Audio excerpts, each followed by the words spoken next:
செம்பூவே பூவே உன் மேகம் நான் வந்தால் ஒரு வழியுண்டோ சாய்ந்தாடும்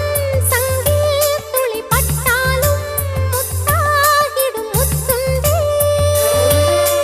படை கொண்டு நடக்கும் மன்மத சிலையோ மன்னவன் விரல்கள் பல்லவன் மொழியோ இமைகளும் உதடுகள் ஆகுமோ வெட்கத்தின் விடுமுறை ஆயுளில் வரைதான் செம்பூவே பூவே உன் மேகம்